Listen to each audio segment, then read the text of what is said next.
All right, all praise, glory, and honor is most certainly due to the Most High Elohim of the patriarchs Abraham, Isaac, and Jacob. I want to say peace to each and every one of you in the name of His Son, Yehoshua HaMashiach, who we know as Jesus the Christ. So it's a blessing each and every single time that I can come before you to bring a message contained in His Word, and never count it as a light thing to do so. In this message, I want to actually answer a question that was sent, and it is by Emmanuel A. And the question is basically, believing men, like believers in the book, followers of Christ, males, when they're looking for a wife, should they look for a stay-at-home mother, or should they look for a woman who has a career? Okay. Well, let me say this. The Bible doesn't specifically tell you that you can have only one or the other. But let me go to Ephesians and show you what you should be looking for. First and foremost, you want to be looking for, let's go here. Let's go to First Corinthians, because First Corinthians, I believe it's the 5th chapter, and see something here. And he says, this is First Corinthians. Give me 1 second here, actually, before I read this. Let's go to Ephesians first, because one thing, if you're looking for a wife, obviously you want a wife that is righteous. Okay, that's the I always tell men, first of all, what you want to find is a wife that loves the Lord. You want to find a wife that, if you, let's say you went off, and let's say you would just went out the back door, that she would serve the Lord without you. Okay, that's first and foremost. Oftentimes people look to have relationships with people for all types of reasons. What they look like, how much money they have. For men, it's an attraction, physical attraction. We deal with the eye when I'm saying with what you can see, but the reality is that beauty is vain. As it says in the Bible, the woman that fear the Lord, she shall be praised. Like, you want a righteous woman, a wise woman. That's what you want. Because in actuality, when that's all said and done, looks are going to go by the wayside anyway, because we all get old. And so what you have to have is something great, better than that. That has its place, but that shouldn't be foremost, obviously. And then people always, when you say things like that, I don't want to be misunderstood, because when you say things like that, people say, "Oh, so you mean you want she have to be unattractive?" I'm not saying that. Obviously it should be some attraction there. Even when you look at what it talks about, some of these women who were righteous women who married men, it would oftentimes talk about how they look, and she was fair to look upon, and so forth, a virgin, etc. Those are things you need. So those are things you actually should be looking at. Again, is she righteous? Okay. Now he says, should she be working? This is what you really should be focusing on too. Ephesians, the 5th chapter. Ephesians, the 5th chapter, and we'll pick it up at verse 22. It says, "Wives, submit yourselves unto your own husbands, as unto the Lord, for the husband is the head of the wife, even as Christ is the head of the church, and he is the savior of the body. Therefore, as the church is subject unto Christ, let the wives be to their own husbands in everything." So now, quite frankly, if you say, so the question is, should she be a stay-at-home mom, or should she have a career? She actually submit to whatever you want her to do. Because quite frankly, so she had to be a wife. It actually functioning in the role of a wife is functioning in the role of the church in relation to Christ, and just like the church would submit unto Christ, or should have, which we find out the church was rebellious, because the church is Israel. Then the wife should actually be operating in submission. So she should submit to whatever you desire her to do. And it's a side note. This is for women. You need to understand, for whoever you marry, you need, if you're gonna operate as a wife, you need to you realize you're supposed to be in submission. So why marry somebody who's not wise? Why marry somebody who's not a believer?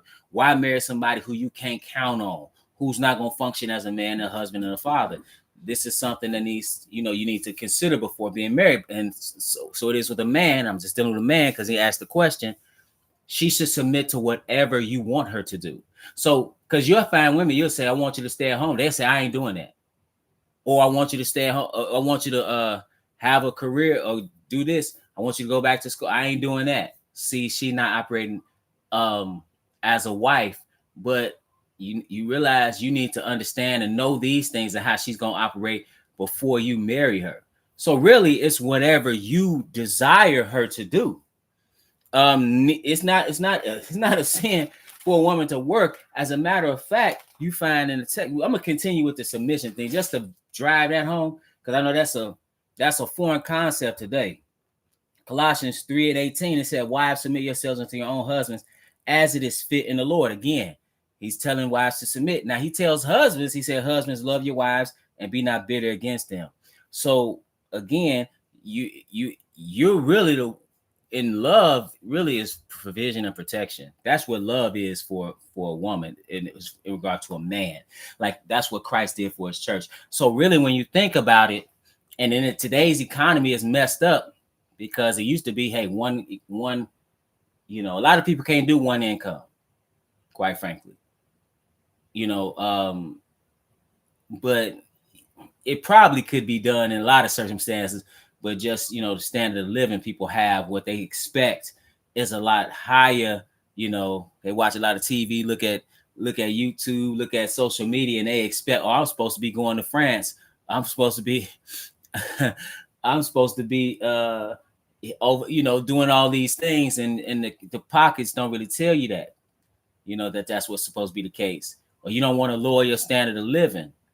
But the husband ultimately is the one. You have to work. So that's one thing. Women don't necessarily have to work. The man has to work. Okay. So the question, should you get a woman that works, or should you get a woman that doesn't, or stays at home? Because that's the type of work too. You're just not necessarily getting paid for. I think you need to do whatever's necessary for your family to thrive. And a lot of times you may have to make the sacrifice of her not working if they're kids, because a lot of times they paying people to take care of their kids, and all kind of things are happening in the daycares, all kind of things are happening in these schools. So it may be better for her to stay at home, because staying at home, if you're actually doing that is work. 100% is work. And it's not a kind of work you just clock out of. It's work all the time. You may need her to work outside the home. You have examples of women working. I'll show you some in a moment. But I want to drive this point home. She should be doing and willing to do whatever you tell her to do. And obviously, if you love your wife, you're not gonna tell her something that's detrimental to her on purpose, right? You wouldn't do that, and you want to be operating in wisdom. All right. So it's 1 Corinthians the 11th chapter, verse 8. It says, "For the man is not of the woman, but the woman of the man. Neither was the man created for the woman, but the woman for the man." See, if in this kind of language, we should understand. And going back, this is alluding to the first man, Adam. Adam had a purpose, and he had mitzvah or commandment before he had a woman. See, so before you think about getting a woman, you should already have yourself together. You should already have your purpose, your life's work in order, and what you're going to do. So therefore, if that's the case, a woman is helping you do that, helping you build a family. And that could be, it doesn't mean that she has to work. It just depends on what you need. But is she willing to do that? That's something that people need to really think about. And their examples. Let's go to 1 Peter. See, so in order for her, because it's a lot of, I don't want to be dependent. You'd be surprised. A lot of women say, I don't today. They say, well, I don't want, the young women will say, I don't want to work. I mean, I do want to work. I don't want to be dependent on a man. And then a lot of times they get older and they see the grind. This work is overrated. These people don't need jobs. These jobs don't care about you. They don't care about the man. So it's like, would you work if you didn't have to? I saw a video, all these women, they were, and nothing wrong, again, nothing wrong with women being educated, nothing wrong with a woman working, but is that what's best for the family? I think that's the question that needs to be asked, and that may be different for each individual. 1 Peter 3 and verse 1, again, you see this idea of submission. So it says, likewise, ye wives, be in subjection to your own husbands, that if any obey not the word, that they also may without the word be won by the conversation of the wise. So he's saying here, even if you have a believing wife and the husband is unbelieving, he said you need to be operating in subjection, and then you can, through your behavior, convict him to do what's right. That's why I was saying earlier about how if you had a woman who, first of all, choosing a woman, you need to find a woman that fears the Lord for real. Right? Just because she got a head wrap, right? And got a, Proverbs 31 woman t-shirt on, you should look at behavior. Same thing with women looking at men. You have to look at behavior. But it says, now notice what he said they should be looking at. While they behold your chaste conversation coupled with fear. So you have a chaste manner of living coupled with fear. Right? Fear of who? Fear of the Lord. And then it said, whose adorning, let it not be that outward adorning of plaiting the hair and of wearing of gold or putting on apparel. So now what is he talking about? You have some that say you can't, it's a sin to braid your hair. That is not what Peter is saying. What Peter is saying is that outward appearance should not be your focus. Rather, you should focus on your character. And if I'm frank with you, which I always try to be, in this society, in the Western world, quite frankly, this is not something that is pushed with women. It's just not. Character building, it's not. It's a focus on what you look like. It's a focus on things that are superficial, right? All this strutting, all this in front of the camera every 5 seconds. All this, I'm phenomenal. I'm this, I'm that. If you think about what you see on social media, and then everybody being validated. You go, girl, you do this, that's right. I didn't know 40 or 50 or 60 would look this good. I'm this, I'm that. That's not actually, that's actually not what should be the focus, really.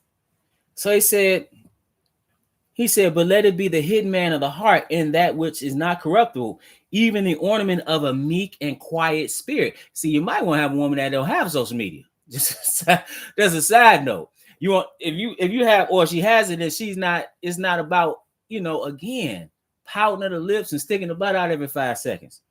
He said, but let it be the hidden man of the heart in that which is not corruptible, even the ornament of a meek and quiet spirit, which is in the sight of God of great price. See, that's what is valuable. What kind of character do you have? I say this again, any man, whether she working or not, because I've known virtuous women, righteous women who stay at home moms, virtuous women, righteous women who work. Okay. So the reality, but they had high character. They had high character. These women that I'm referring to. All right. So it says, and he gonna give you an example of a woman here. He said, even as Sarah obeyed Abraham, calling him Lord. So she called Abraham Lord. Okay. She even said, well, my Lord have pleasure, in regard to him having, her conceiving and having a child. She said, whose daughters ye are, as long as ye dwell and are not afraid with any amazement. Okay. So now, is the woman submissive? Now we see something with character. Okay. Let's go a little further with character. Let's go to Proverbs here. Because again, it's a little bit deeper than whether or not she's gonna work or not and stay at home. Because you can have a woman that stay at home and raise hell. I've seen that. Raise hell, total detriment to the situation. I've seen that a number of times. Or you can have a woman that work every day and she is a true benefit to the house. Just depends on the type of woman she is. This is Proverbs, the 14th chapter and verse 1. Notice what it says. It said, every wise woman buildeth her house. Right? And understand, it is the man's household. Right? But she's building it. And we're going to talk about the ways in which a woman does that. He said, and notice what it said here, but the foolish plucketh it down with her hands. How do you pluck it down with your hands? Acting a fool, being an embarrassment. It could be economically the decisions that she's making to tear the house down. It could be through a number of ways. Failure to help raise the children properly. Man, there's so many ways that you could destroy a household. I've seen women who have been a straight cancer in a household. Okay. This is Proverbs the 24th chapter. Because if you're gonna build a house, what builds a house? Verse 3, 24:3 says, through wisdom is a house builded, and by understanding it is established. So that's how you build a house, is through wisdom. So you want a wise woman. Okay. Let's see another way a woman can build a household, which may speak to whether or not you want your wife as a stay-at-home mother. This is Ruth, the fourth chapter, excuse me. This is Ruth 4. Notice what it says here in Ruth, the 4th chapter. And it says, now it's talking about this Ruth and how she basically married Boaz, right? Boaz married her rather, and she covered her. And notice what they say.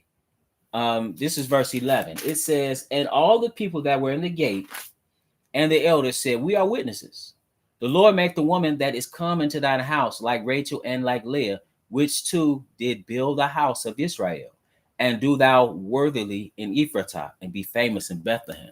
So how did these women they said you be like Rachel and Leah, and it was Bilhah and Zilpah. Actually, it was 4 women.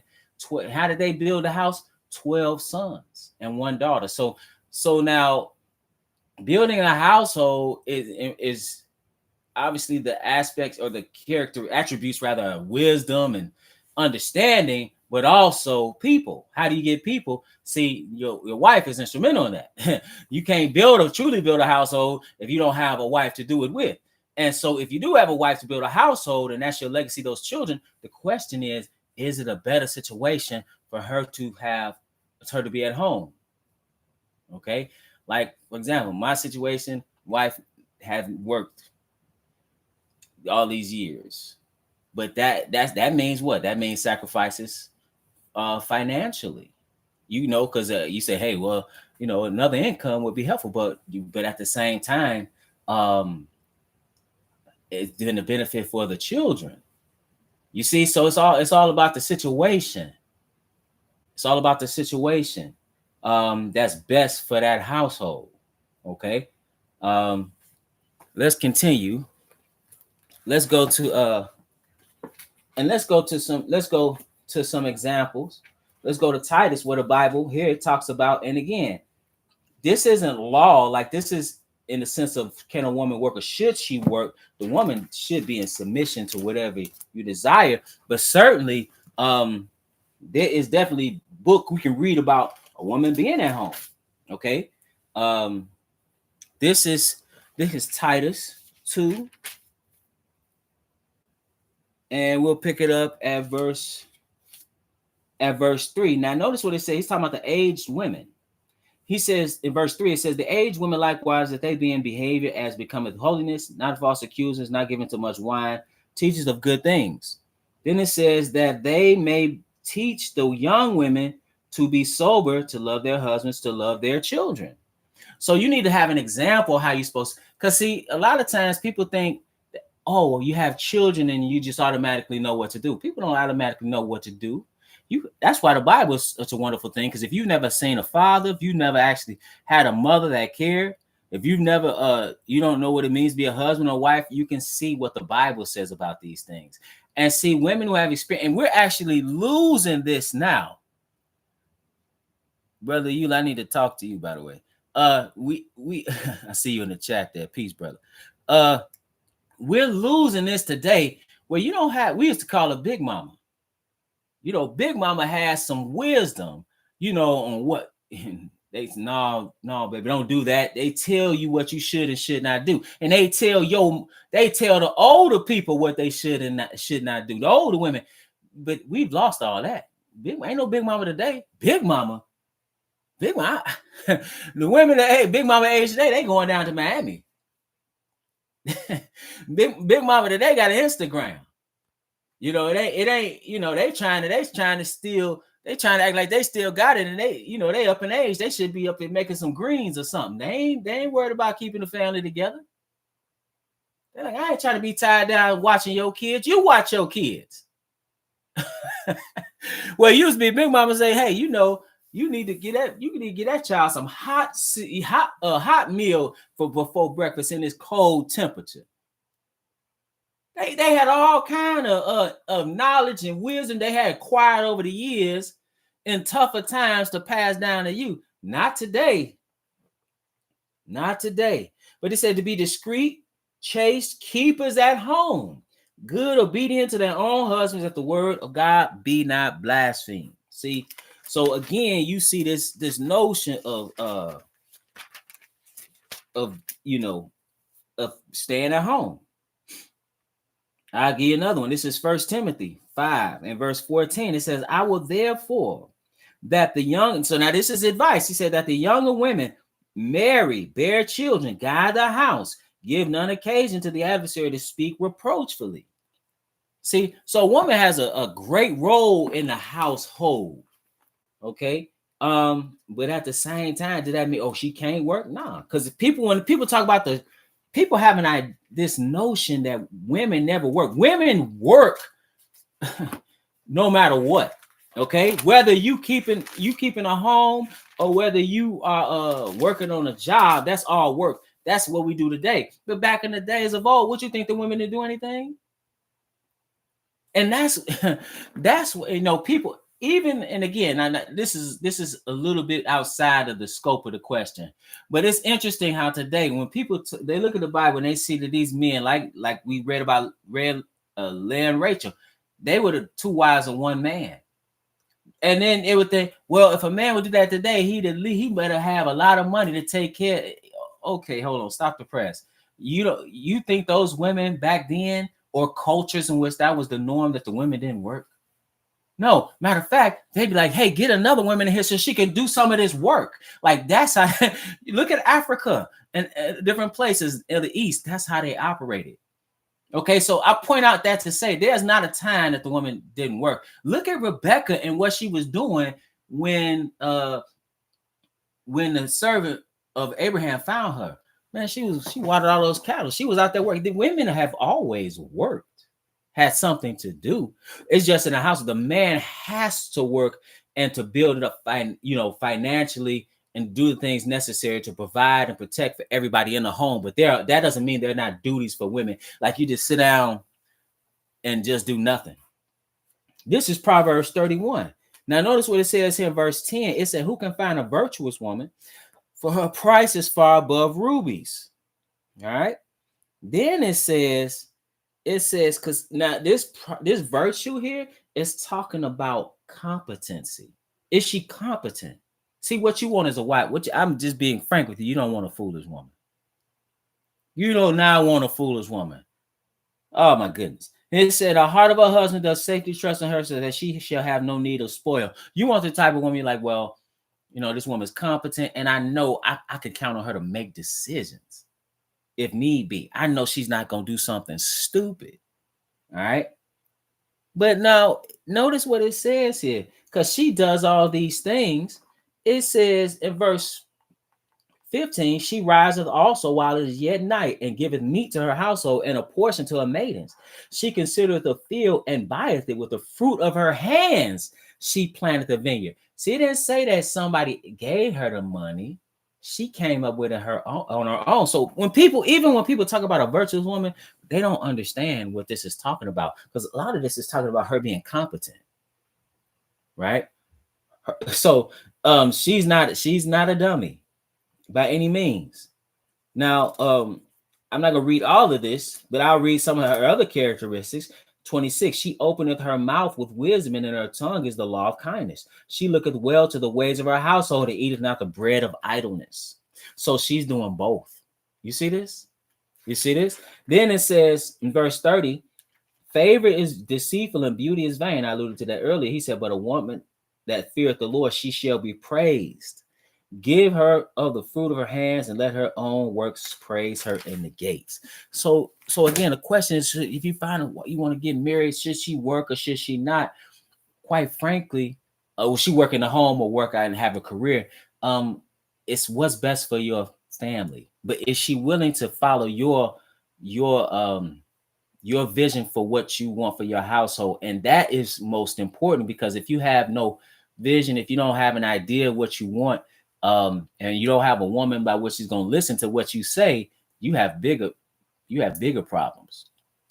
You have much bigger problems. So either one is fine, um, but just the main thing is finding a righteous woman, a truly righteous woman. And with that, brothers and sisters, uh, it is always my prayer that you were edified.